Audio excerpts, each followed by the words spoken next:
अक्टूबर 2023 को एक पिटीशन दाखिल की थी जिसमें जबरी गुमशुदगी के क्रॉनिक केसेस के हवाले से, प्रोडक्शन ऑर्डर केसेस के हवाले से और इंटरनल सेंटर केसेस के हवाले से इस्तदा की गई थी कि सुप्रीम कोर्ट ऑफ पाकिस्तान उसको एक मुकम्मल तौर पर होलिस्टिकली उसकी ज़िम्मेदारी ले और उसको हल करे, क्योंकि जितने भी पैरेलल मैकेनिज़म्स ऑफ जस्टिस हैं, जैसे कमीशन ऑफ इंक्वायरी है, हाई कोर्ट्स हैं, लोअर कोर्ट्स हैं, वो इस काबिल नहीं रहीं और ना ही वो इंसाफ दे सकी हैं।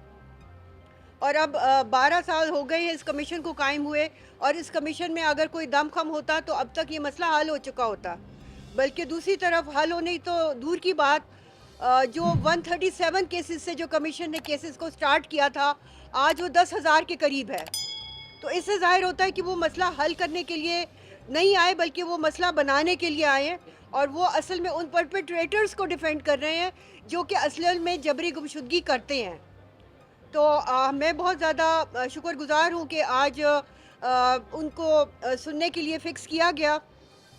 मगर बदकिस्मती से वक्त की कमी की वजह से जो मेरी पिटीशन थी 5023 अभी उसकी बारी नहीं आई थी, मगर रिलेटेड मैटर्स यानी मिसिंग पर्सनस की दूसरी 2 पिटीशंस जो है वो आज सुनी गई,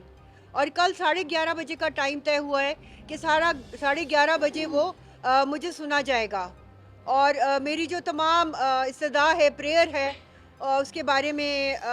ये भी मोहतरम जज साहिबान ने ये भी फरमाया, जस्टिस काजी फाइज़ साहब ने,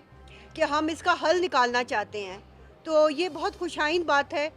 कि 2005 में भी सुप्रीम कोर्ट ने ही इसका कॉग्निजेंस ली थी और सो मोटो के तरीके से ली थी। और अब भी मैं एक आईनी दरख्वास्त लेकर आई हूँ आर्टिकल 184(3) के तहत, जो कि public interest for the enforcement of fundamental rights of the citizens, तो जिसमें कि मैं खुद शामिल हूँ एग्रीव्ड लोगों में। तो वो एग्रीव्ड लोग जिनकी तादाद 3024 से ज़्यादा है, मगर बतदरीज कुछ उनमें से इंटरमेंट सेंटर्स के हैं, कुछ प्रोडक्शन ऑर्डर के हैं, और 1300 ऐसे केसेस हैं जो कि अभी तक जिनका कोई अता पता नहीं है, और मेरे शौहर भी उस केस में शामिल हैं। तो यही मेरी इस्तदा थी कि वो केस जो कि यकसर फरामोश कर दिए गए हैं, अदालतों में नहीं लग रहे, कमीशन के बारे में प्रोडक्शन ऑर्डर के बावजूद कोई फ़ैसला नहीं कर पा रहा, वो एक बंद गली में जा चुके हैं। तो उन बंद गली के जो केसेस हैं उनकी तरफ रोशनी डाली जाए और उनको हल किया जाए। और अगर ये कमीशन, जैसा कि ज़ाहिर होता है कि ये इसके बस का रोग नहीं, तो फिर ट्रूथ एंड रिकन्सिलिएशन कमीशन बनाया जाए, जिसका मकसद ही मुतासरा ख़ानदानों को सच बताना, और अगर वो दुनिया में नहीं उनके प्यारे तो उनको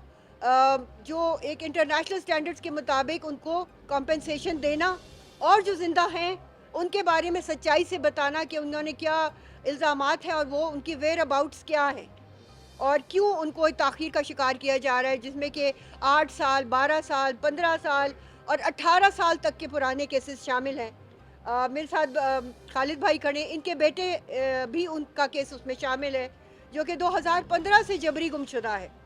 और जबकि वो एक उसका ऑपरेशन हुआ था और उसको ट्यूब्स लगी हुई थी, वो इस कंडीशन में था कि वो ख़ुद ही बेचारा बिल्कुल एक तरह से माजूर था। तो हमें बहुत उम्मीद है कि सुप्रीम कोर्ट इंशाल्लाह ये जो बेंच है, अभी इस पे बहुत ज़्यादा एतमाद है, और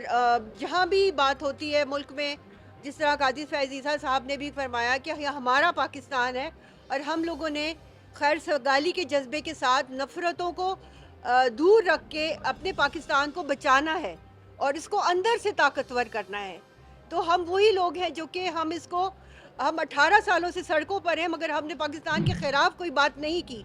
हम सिर्फ यही कहते हैं कि आइन और कानून के दायरे में रहकर ये मसाइल को हल किया जाए। तो हम भी इनके बहुत ज़्यादा इसकी तायीद करते हैं कि पाकिस्तान को अंदर से स्ट्रॉन्ग करना है, तो इसके मज़लूमों को सबसे पहले इंसाफ देना होगा।